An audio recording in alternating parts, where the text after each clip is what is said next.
ଭାଇ ଆଉ ନାଇଁ ଭାଇ, ଭାଇ ନାଇଁ ଭାଇ।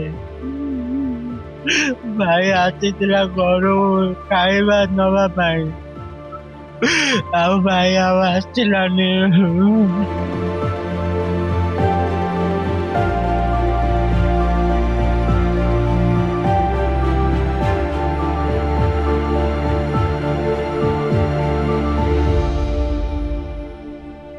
ରାତି 11ଟା ମୁଁ ଘରୁ ଦୋକାନ ବନ୍ଦ କରି ଆସିଲି ଘରକୁ। ସେ ଘରେ ଥିଲା, ତାର ଆଉ ଗୋଟେ ସାଙ୍ଗ ଥିଲା ତା ସାଙ୍ଗରେ। ମୁଁ କୁଆଡେ ନା ବାବା ଟିକେ ତରକାରୀ ଧରିକି ଆସିବୁ ଖାଇବା ସାଙ୍ଗେ ହେଇକି। ହଉ ଆজକେ ଶୁଣ ନା 5-10 ମିନିଟ୍ ଆସିବି ଆଉ। ଅଧଘଣ୍ଟା ପରେ ମୁଁ ତା ମା କହିଲି ଟିକେ ଫୋନ କଲୁ, ଆସିଲାନି। ତାପରେ ଥାନା ଫୋନ ଉଠେଇଲେ, ଉଠିଲେ ତ ପୁଅ ଆକ୍ସିଡେଣ୍ଟ ହେଇଯାଇଛି, ତମେ ଶୀଘ୍ର ଯାଅ ମେଡିକାଲ। କୋଉ ମେଡିକାଲ? ନା ଏମ୍ସ ଯାଅ। ଏମ୍ସ ଦେଖିଲେ ଏମ୍ସ ନାହିଁ। ତାପରେ ଆଉ ତ ଫୋନ କଲି, ନା ଛଣ ଯାଉ। ଛଣ ଗଲାକୁ ସେ ଦେଖିଲେନି। ଛଣ ବସି 3ଟା 4ଟା ରାତିରେ ମୁଁ ଘରକୁ ଗଲି। କିଛି ଜାଣିନି, ଗାଡି କିଛି ଜାଣିନି।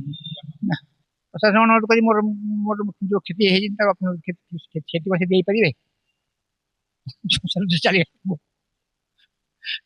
ଚାଲିବ ମୋ ପୁଅକୁ ଦେଇପାରିବ। ମୁଁ କହିବାକୁ ଗଲେ ମୁଁ ତ ସକାଳେ ସବୁ ଖବର ପାଇଲି ଯାହା, ଯେ ରାତି 10ଟା 11ଟା ଭିତରେ ଆକ୍ସିଡେଣ୍ଟ ହେଲା। ମତେ ମୋ ସାଙ୍ଗ ଫୋନ କଲେ, ତା ବଡ ଭାଇ ଯିଏ ଫୋନ କଲା, ସାନ ଭାଇ ଚାଲିଗଲା, ତାର ଆକ୍ସିଡେଣ୍ଟ ହେଇଯାଇଛି। ମୁଁ କହିଲି କେମିତି କଣ ହେଲା? ତା ଦେହ ତ ମଝିରେ ଖରାପ ଥିଲା। 3 ମାସ ତଳେ ଗୋଟେ ଆକ୍ସିଡେଣ୍ଟ ହେଇଥିଲା ଏମ୍ସ ନଗରରେ, ଆପଣ ଜାଣିଥିବେ ସେ ବିଷୟରେ କିଛି। ନ୍ୟୁଜ ଆଉଟ୍ ବି ହେଇଥିଲା ସେଟା।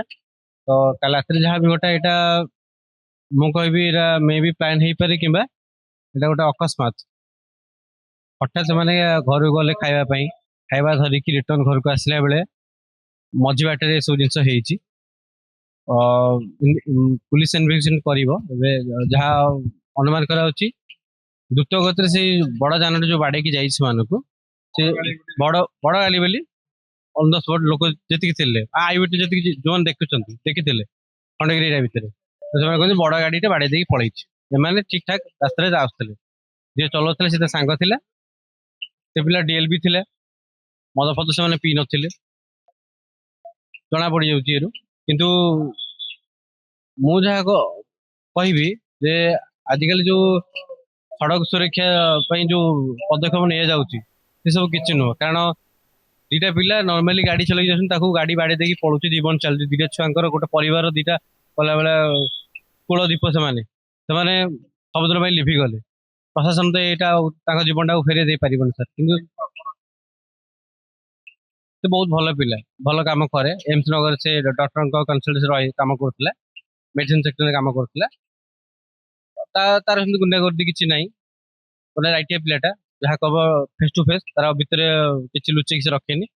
କିନ୍ତୁ ମୁଁ ଯାହା ଅନୁମାନ କରୁଛି, ଏଇ ଯୋଉ ଘଟଣା ହେଲା, ତାର ଏଇଟା ଦୁର୍ଭାଗ୍ୟ ନୁହେଁ। ତାର ମୁଁ ଆଉ କିଛି ସାର୍ କହିପାରିବିନି, କାରଣ ମୁଁ ଯାହା ମାନେ ହଁ, ପୋଲିସ ଏବେ ଆମେ ଖଣ୍ଡଗିରି ଥାନାରେ ଆସିଲୁ, ଏଫଆଇଆର ଦେଇକି ଆସିଲୁ। ପୋଲିସ ଇନଭେଷ୍ଟିଗେସନ କରିବା ପରେ ଜଣା ପଡିବ କଣ ହେଇଛି। କିନ୍ତୁ କ୍ୟାମେରା ଯଦି ଥିବ ସେ ଏରିଆ ଭିତରେ ଜଣା ପଡିଯିବ, ଗାଡିର ଡିଟେଲ୍ସ ଜଣା ପଡିଯିବ, ପଦକ୍ଷେପ। ଆଜ୍ଞା, ତ ମୁଁ ଅନୁରୋଧ କରିବି, ପୋଲିସ ପ୍ରଶାସନକୁ ଅନୁରୋଧ କରିବି, ଯିଏ ଦୋଷୀ ତାକୁ ତୁରନ୍ତ ଧରାଯାଉ, ତାକୁ କାର୍ଯ୍ୟ ଅନୁଷ୍ଠାନ କରାଯାଉ, ତାକୁ ଦଣ୍ଡ ଦିଆଯାଉ। କାରଣ ଆମ ଛୁଆର ଜୀବନ ଯାଇଛି, ଆମେ ତାକୁ ତ ଫେରେଇ ପାରିବେନି କେହି। ତାକୁ ଭଗବାନ ଚାହିଁଲେ ଆଉ ଫେରେଇ ପାରିବେ ନାହିଁ।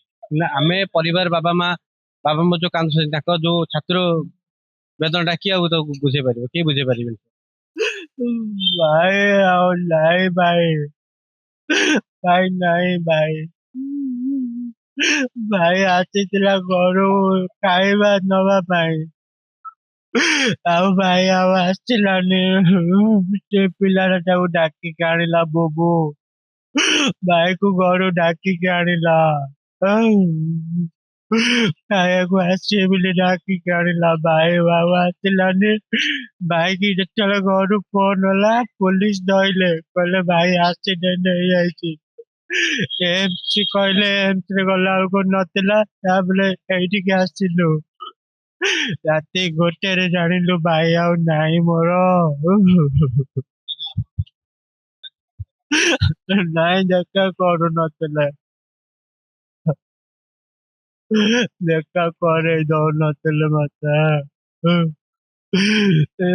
କେତେବେଳକୁ ଦେଖା କରେଇଲ ଭାଇ ଏଇଠିକି ଆଇଲା ପରେ ଦେଖା ହେଲି